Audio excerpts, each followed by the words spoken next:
Adanya tidak disukai, tidak adanya netral. Dan pejabat haram, nah ini adanya tidak disukai, tidak adanya disyukuri. Alhamdulillah dia pensiun. Ayo karyawan kita numpang semuanya. Telah berakhir masa bencana di kantor kita. Kalau kita sampai termasuk orang yang disyukuri ketiadaan kita, bisa jadi karena perilaku zolim kita. Na'udzubillah. Itu membuat orang tidak suka. Orang dengki lagi karena apa? Pendengki bisa timbul karena dia ujub, merasa diri hebat. Tidak mau ada saingan. Kita dihormat, tiba-tiba di kantor ada orang baru, nyelek. Dia lebih muda, tapi lebih pintar. Tidak mungkin. Saya tidak bisa. Begitulah dia ingin paling sendirian. Plus takabur. Kalau takabur kan dia selain aneh diri, kalau ujub tuh aneh diri, kalau takabur tuh selalu merendahkan orang lain. Jadi orang takabur tuh tidak rela ada bawahan yang tidak nurut.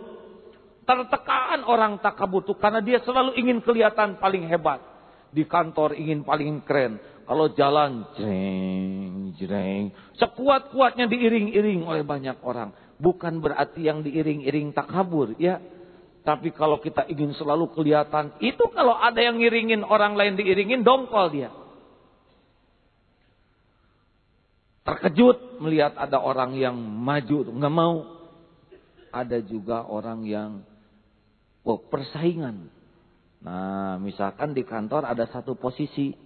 Ini ada misalkan kandidatnya 5. Udah busuk itu. Kasak kusuk cari backing sini. Capek. Itu dengki. Nanti pemilu dengki itu. Wih, pemilu coba lihat. Pemilu. Coba lihat nanti. Menjatuhkan, menghina, mencemoohkan.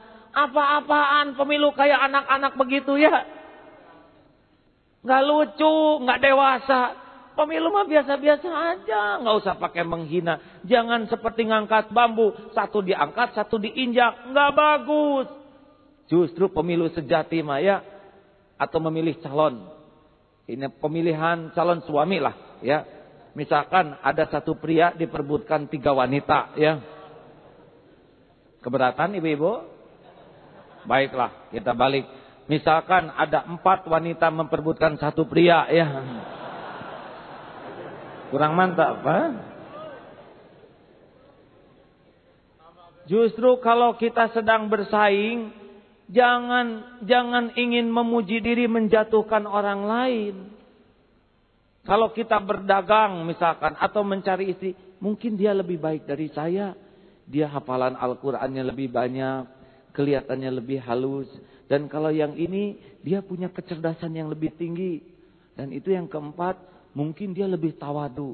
Sedang saya hanya begini adanya. Aduh, gitu. Kata yang memilih teh, sulit saya menentukan yang lain selain dirimu. Memang yang lain punya kelebihan. Ini cantik, ini cerdas, itu tawadu. Tapi engkau bebas dari kedengkian dan inilah yang membuat aku menerimamu. Tuh begitu.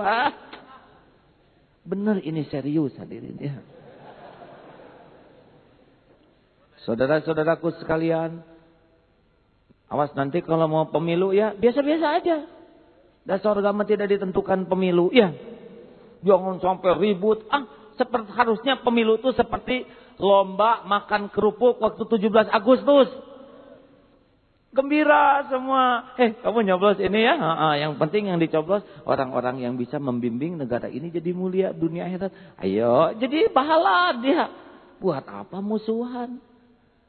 Udah dunia mampir sebentar, ribut, dongkol, mati kita mah. Ya.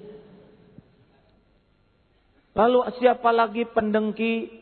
Pendengki itu biasanya orang yang ingin the number 1. Wah, ingin yang paling top, orang yang ambisius. Kalau dia pelari cepat, pemecah rekor, dia akan dongkol kalau ada yang memecahkan rekor dia. Kalau lihat balap lari tuh, sing jatuh. Dia enggak kuat itu. Kalau dia pemain sepak bola yang bikin gol paling banyak, enggak rela kalau ada pemain yang lain yang lebih dari gol dia. Kalau dia yang merumuskan sesuatu di suatu negara dianggap berjasa, dia tidak rela ada yang merubah apa yang sudah dia atur. Pendengki begitu, ingin selalu paling top. Kalau dia mubalik misalkan, udah dikenal, kalau mubalik ini pendengki, dia tidak rela ada mubalik lain. Maunya dia aja sampai tua gitu. Orang yang ambisius cenderung pendengki. Dan ada lagi pendengki sejati, yaitu memang si busuk hati saja. Ini mah nggak ada urusan, dengki aja dia mah. Lihat jalan jelek, dia wali kota nggak ada kerjaan gitu. Lihat tukang beca, nggak pernah sholat lu, ayo ngutuk aja terus ya. Ada orang minta-minta enak aja nyari uang susah. Padahal dia juga minta-minta tuh ke orang tuanya. Lihat polisi, polisi nggak ada kerjaan, gitu. Jangan banyak gaya tuh pistol dari saya yang biayain. Padahal dia nggak bayar zakat, nggak bayar pajak, gitu. Ngutuk terus. Kasih makanan juga, dia makanan kayak gini mah kurang enak, jabat dingin lagi. Harusnya ada sambal. Coba kalau ini pakai kecap manis lebih enak. Tapi habis saja tetap dikutuk, tapi habis ya. Ada tipe seperti ini mah, wah ini sudah kalau dalam ilmu komputer error ya. Ada orang yang negatif aja terus. Nonton TV juga dikutuk aja. Penyanyi Tuhan lah, sholat enggak kamu? Lagu mau Islami pakai jilbab, mana buktinya sehari-harinya? Aduh, tapi enggak mendakwahi, hanya ngutuk aja gitu. Dia sepak bola, hanya mengejar bola satu tiap hari. Terus kutuk terus. Mudah-mudahan kita tidak termasuk yang ini. Pernah dengar enggak ada orang yang ngomongnya jelek terus? Pernah dengar? Pernah kan? Jelas suaranya tidak? Jelas, karena suara kita itu ya. Ibu, bapak. Nah, kerugiannya memang luar biasa. Bahkan penyakit akan banyak. Susah tidur, pikiran kacau, stres, tidak disukai orang lain. Pendengki itu akan banyak dosanya. Dan yang paling fatal dari pendengki, al-hasadu ya'kulul hasanati kama ta'kul naros sataba. Kedengkian itu membakar habis kebaikan kita seperti api membakar kayu. Kita tahajud, kita taraweh, kita baca Quran, kita umroh, haji, zakat, sedekah, hayo itikaf. Tapi kalau hatinya dengki, angus itu. Hati-hati nih, ibu bapak.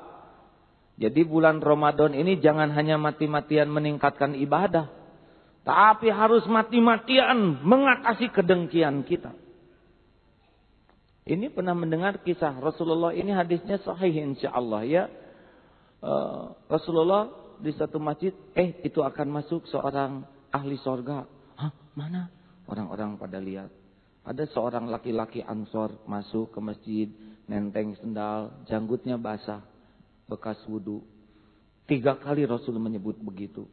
Sampai akhirnya Abdullah bin Amr bin As datang ke rumahnya.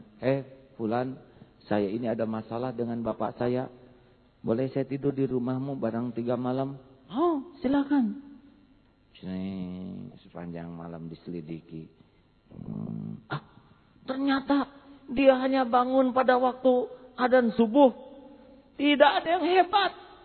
Hanya bedanya kalau bolak-balik dari tidur selalu menyebut nama Allah.